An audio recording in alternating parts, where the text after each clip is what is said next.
The rain wasn't just falling, it was waging a war against my small corner of the world. Each drop that hammered against the roof of my rented bungalow like a tiny fist, a relentless reminder of the storm raging both outside and within my own life. I sat on the covered porch, a chipped ceramic mug of now cold tea cradled in my hands, watching the world dissolve into a gray, watery blur. Just a week ago, I'd been Jenna Perez, a graphic designer with a promising, if not exactly lucrative, future. I had a junior position at a boutique firm downtown, a portfolio I was proud of, and a 5-year plan that involved a corner office and maybe, just maybe, a dog. Now, I was just Jenna, unemployed. The firm had downsized, a sterile corporate term that felt as brutal as an amputation. My 5-year plan had been shredded along with my last paycheck. The savings I had would barely cover another 2 months' rent, and the stack of bills on my kitchen counter seemed to be breeding. So I sat in the storm, feeling the damp chill seep into my bones, a perfect pathetic fallacy for the mess my life had become. That's when the headlights cut through the deluge. A beat-up sedan, a model I knew as well as my own reflection, skidded to a halt at the curb. The driver's door flew open, and a figure emerged, hunched against the wind and rain. My heart did a painful little flip. Claire, my older sister. We hadn't spoken in 6 months, not since she'd called me from a payphone at 3 a.m., slurring her words and asking for money I didn't have. Our relationship had been a long, slow decay, corroded by her addictions and the string of bad choices that followed her like a shadow. She scrambled up the porch steps, her face a pale, haunted mask in the dim light. She wasn't holding a purse or an umbrella. She was clutching a bundle of blankets. My mind, slow and numb from my own self-pity, struggled to process the image. Jenna, she breathed, her voice raspy. She shoved the bundle into my arms. It was heavier than I expected, and it was warm. A tiny, stirring warmth that seemed to push back against the cold night. I looked down, and my breath caught in my throat. Peeking out from the worn flannel was a face. A perfect, miniature, sleeping face with a dusting of dark hair and eyelashes like tiny feathers against its cheeks. A baby. Claire, what is this? Whose baby is this? My voice was a whisper, lost in the roar of the thunder. She wouldn't meet my eyes. Her gaze darted around nervously, as if expecting someone to leap out of the shadows. She pressed a folded, damp piece of paper into my hand. I can't do it, Jenna. I just can't. Her words were a death knell to some forgotten, hopeful part of me that always believed she'd get better. Can't do what? Claire, talk to me. I pleaded, shifting the weight of the baby in my arms. The infant stirred, a small, sleepy sight escaping its lips. Be a mother. She choked out. The words were raw, torn from somewhere deep inside her. He's gone. He took off. And I have nothing. I'm nothing. She's better off without me. Before I could form another question, before I could scream or cry or demand she take responsibility, she turned and fled. She ran back through the curtain of rain, jumped into her car, and peeled away from the curb, the tires screeching in protest. And then she was gone. I stood there, drenched in the spray from the porch, the sound of my own heart hammering in my ears, louder than the storm. In my arms, a baby I'd never seen before began to whimper. On the floor was a soggy piece of paper. I carefully knelt, balancing the baby against my shoulder, and picked it up. The ink was bleeding, but the message was brutally clear. I can't do it. She's yours now. Just like that, my life, the one that had been merely falling apart, was irrevocably shattered and then remade into something I didn't recognize. I looked down at the tiny, helpless creature in my arms. Her whimper was turning into a full-blown cry. She was real. she was here, and she was mine. Now what? My first instinct, the one that screamed with panic and logic, was to call our parents. They would know what to do. They always knew what to do, especially when it came to cleaning up Claire's messes. I fumbled for my phone, my fingers slick with rain, and dialed my mom's number, the baby's cries escalating into a piercing wail against my ear. "Jenna, do you know what time it is?" My mother's voice was sharp, annoyed. "Mom, it's Claire." I sobbed, the words tumbling out in a chaotic rush. She was just here. She left Mom. She left a baby. Her baby. On my doorstep. There was a silence on the other end of the line, a heavy, static-filled void that stretched for an eternity. I could hear my father's muffled voice in the background. When my mother finally spoke, her tone was glacial. "Jenna, listen to me very carefully. Do not call the police. Do not call social services. This is a family matter. What am I supposed to do?" I cried, rocking the wailing infant. I just lost my job. I have no money. I don't know the first thing about babies." "You will handle it," she said, her voice devoid of any warmth or sympathy. "Claire has made her choice. We will not have this scandal attached to our name. You live on the other side of town. No one needs to know where this child came from. You will figure it out quietly. Do you understand?" It wasn't a question. It was a command. A gag order. They weren't worried about their grandchild or their disgraced daughter or even me, their other daughter, who was completely overwhelmed. They were worried about appearances, about the pristine reputation they had carefully cultivated in their suburban enclave. "But," I started. "There are no buts, Jenna. This is your problem now. Don't call us about this again." The line went dead. I stared at the phone in my hand, the dial tone a mocking buzz in my ear. In that moment, something inside me shifted. The panic began to recede, replaced by a cold, hard resolve. I was alone. Truly, utterly alone. My sister had abandoned this child, and my parents had abandoned me. I looked down at the baby, whose cries had softened into hiccups. Her wide, dark eyes, glistening with tears, stared up at me with a look of pure, innocent trust. She had no one else, just me. "Okay," I whispered, my voice trembling. "Okay, little one, it's just you and me." I carried her inside out of the storm. I named her Alia, a name I found online that meant exalted or to ascend. To me, it meant my little light. Because in the wreckage of my life, in the heart of the storm, that's what she was. A tiny, fragile, unexpected light. And I would spend the next decade making sure that light never, ever went out. The first year was a blur of trial by fire. I learned that sleep is a privilege, not a right. I learned that baby formula costs more than gold. I learned how to assemble a crib with an Allen key and a steady stream of curse words. I traded my graphic design portfolio for books on teething and colic. My apartment, once a minimalist dream, became a chaotic explosion of baby gear. I took on any freelance work I could find, designing logos for pennies and creating cheesy wedding invitations between 2M feedings. It was the hardest thing I'd ever done.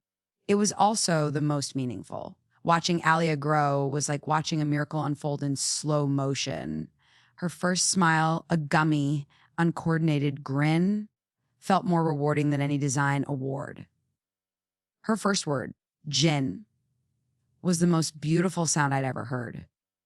We built our own little world, a fortress for two against the judgment of my parents and the ghost of my sister.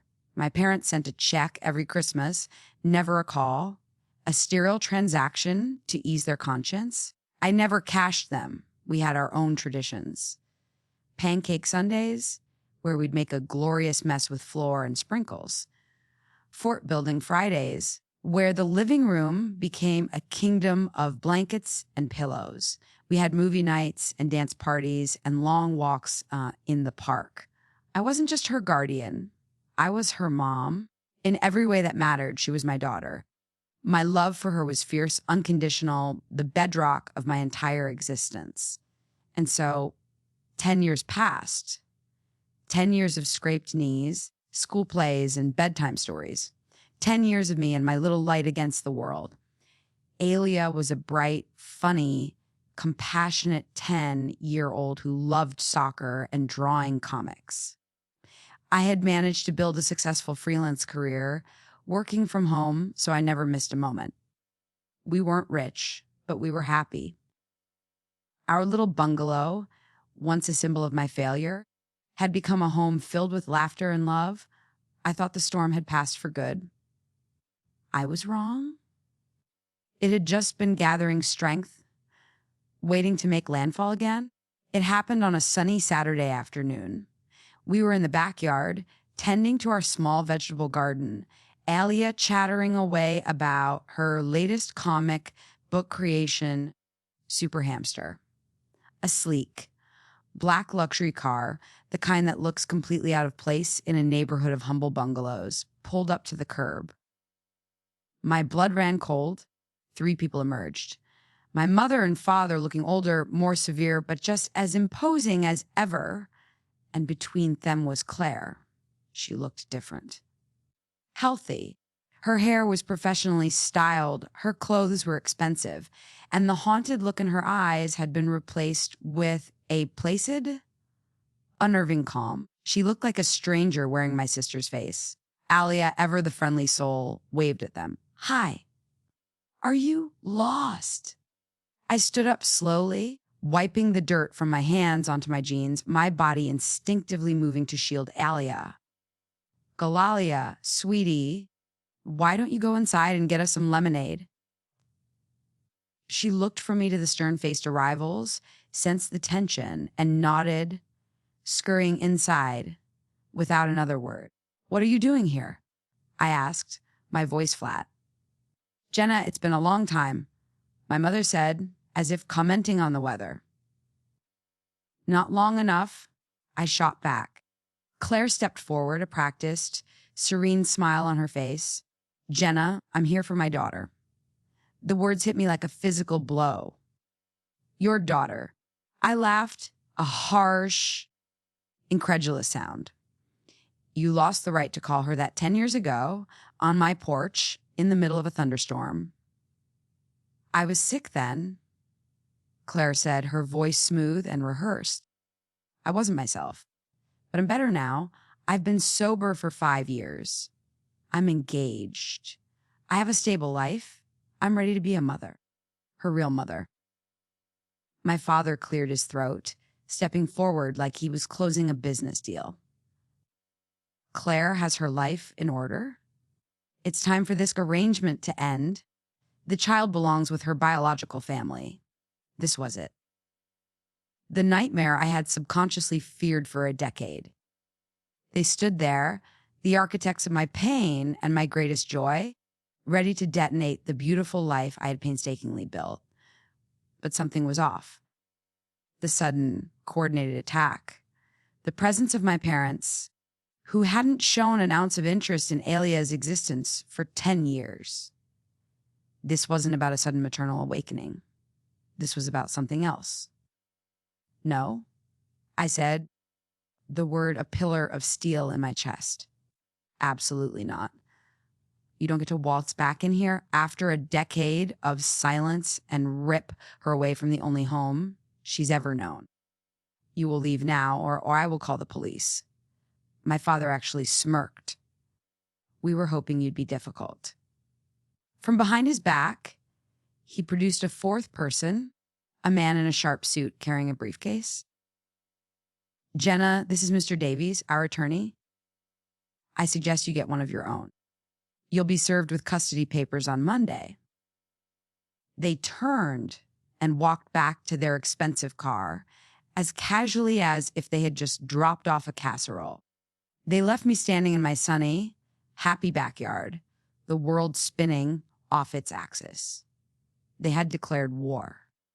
But this time I wasn't a scared, unemployed girl in a storm.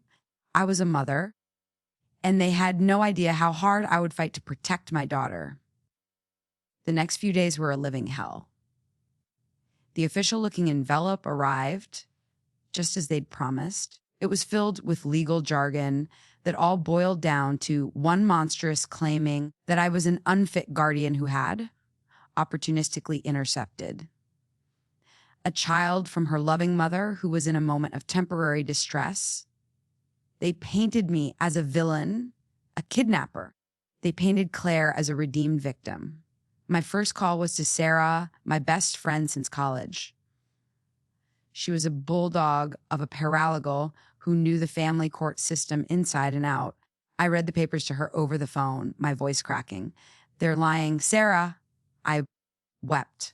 Every word is a lie, a temporary distress. It was a decade of abandonment. "I know, Jenna. I know," she said, her voice calm and steady, a lifeline in my sea of panic. "But lies on paper can win in court. We need to fight this with facts, not just emotions. You need a lawyer, not just any lawyer, the best. I know a guy. His name is Marcus Thorne. He's expensive, but he's a shark, I'll call him." My second problem was money. A shark like Marcus Thorne would cost a fortune, and my freelance income, while stable, was no match for my parents' wealth. That evening, there was a knock on my door. It was my neighbors, Mr. and Mrs. Henderson, a sweet retired couple who had been like surrogate grandparents to Alia. Mrs. Henderson held out a casserole dish, real this time, and Mr. Henderson held a thick envelope. "We saw those people the other day," he said, his kind eyes full of concern. "We don't want to pry, but you look like you're carrying the weight of the world, dear." We and a few of the other neighbors, well, we pooled some money together. "For a lawyer, for whatever you need. That little girl is the light of this whole street." I broke down in tears, overwhelmed by their kindness. This was my family. Not the people who shared my blood, but the people who showed up. Marcus Thorne was exactly as advertised. He was sharp, impeccably dressed, and had an air of confidence that was both intimidating and immensely reassuring. He listened to my entire story without interruption, his face impassive. "It's a classic case," he said when I finished. "They have biology and money on their side. We have history and morality on ours. The court, unfortunately, cares more about the former. The reformed addict narrative is a powerful one for a judge. We can't just say she was a bad mother 10 years ago. We have to prove she's a bad person now." He leaned forward, his eyes locking onto mine. "There's a reason they're doing this now. After 10 years of silence, it's not about the girl. What is it about?" That was the question that haunted me. And the answer, I suspected, lay with my family's deepest, darkest secreting their obsession with money. Marcus suggested we hire a private investigator. Another expense I couldn't afford, but with the neighborhood fund, we could manage it. The pie's name was David Chen, a quiet, unassuming man who looked more like an accountant than a detective. "Tell me everything you know about your family's finances," David said, his pen poised over a notepad. I told him about my maternal grandmother. She had been old money, the kind that came with sprawling estates and complicated trusts. She had always despised my father for being new money, but she had a soft spot for Claire, who, despite her issues, could charm anyone. My grandmother had passed away about a year ago. She left Claire a trust fund, I think, I mused. But she put stipulations on it. Claire couldn't touch it until she was 30 and demonstrated a stable life. That was always my grandmother's thing. Control from beyond the grave. David's eyes lit up. "That's it. That's our angle. While David started digging, I had to deal with the soul-crushing reality of the custody battle. A court-appointed social worker came to my home. She interviewed me, inspected my house, and then the worst part, she interviewed Alia alone. I sat in the kitchen, my hands shaking, trying to block out the sound of their soft voices from the living room. What was my daughter saying? Did she understand what was happening? Later that evening, Alia crawled into my lap, her face troubled. "That lady asked me about my other mommy," she said quietly. "Why are those people saying she's my real mom?" "You're my real mom? Jen." I hugged her tight, my heart aching.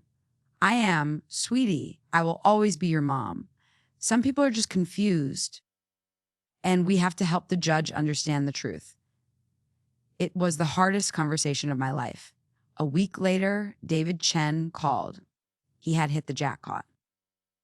"It's not just a trust fund, Jenna," he said, his voice buzzing with excitement. "It's a generational trust. $2 million, and your grandmother's will is a masterpiece of passive-aggressive control. It stipulated that the money was for her first-born great-grandchild to be managed by the child's legal guardian, who had to be Claire. The money would be released to the guardian for the child's upbringing and welfare as soon as Claire could prove to the estate executors that she had legal custody and was living a responsible life. The pieces clicked into place, forming a picture so ugly and monstrous it took my breath away. "So they need Alia," I whispered. "They need custody of her to unlock the $2 million. "Bingo," David said. "This isn't about family. It's a bank heist, and your daughter is the key to the vault. And I've got more. Claire hasn't been struggling to get by. She's been living in a high-end condo in the city, paid for by your parents. Her sobriety is a recent development, conveniently timed with the estate lawyers starting to ask questions. And her fiancé, his name is Mark, and he has a serious gambling problem. They're deep in debt." The cruelty of it was staggering. They weren't trying to build a family.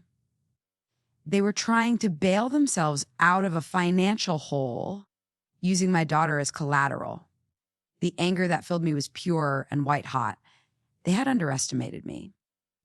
They saw me as the quiet, artistic daughter who always banged down.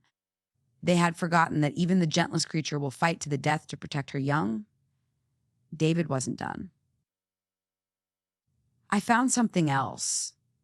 The fiancé, Mark. He's getting cold feet. He's terrified of your parents and Claire, but he seems to have a flicker of a conscience. He might be our silver bullet." The day of the hearing arrived. I walked into the courthouse feeling like I was walking to my own execution. My parents, Claire, and their lawyer were already there, looking confident and smug. Alia was with the Hendersons, safe from the toxic atmosphere of the courtroom. The hearing began, and it was brutal. Their lawyer painted me as a bitter, unsuccessful woman clinging to her sister's child out of spite. They produced doctored photos of Claire at charity events. Claire took the stand and delivered an Oscar-worthy performance, crying about her past mistakes and her deep, undying love for the daughter she'd never known. My insides churned. I watched the judge, a stern-faced woman named Judge Miller, and her expression was unreadable. She seemed to be buying it. Then it was our turn. Marcus Thorne, cool and collected, began to dismantle their case, piece by piece. He presented David Chen's evidence, the bank statements showing my parents' payments to Claire, the photos of her lavish lifestyle, the details of the $2 million trust fund. A ripple of surprise went through the courtroom. My parents' faces tightened. Claire's serene mask began to crack. "So, Miss Perez," Marcus said, approaching Claire on the witness stand, Your desire to reunite with your daughter just happened to coincide with the discovery that you needed her to access a $2 million inheritance. That's a disgusting accusation. Claire stammered. This is about my child. Is it? Marcus said softly. Then let's talk about your child. He called his final witness. The defense calls Mark Johnson to the stand. Claire's face went white. Her fiancé, Mark, walked shakily to the stand. He wouldn't look at her. Mr. Johnson, Marcus began, could you please tell the court about the plan your fiancée and her parents devised regarding Alia? Claire's lawyer was on his feet, shouting objections, but the judge waved him down. I want to hear this. Continue. Mark took a deep breath. It was all about the money, he said, his voice barely a whisper. Claire's grandmother left a trust. We were in debt. Her parents said if Claire got custody of the kid, we could access the money. They said it would be easy. They said Jenna wouldn't fight back. He finally looked at me, his eyes full of shame. They were planning to send Alia to a boarding school in another state as soon as the money was released. They never wanted the kid. They just wanted the money. The courtroom was silent. Every lie, every deception had been laid bare.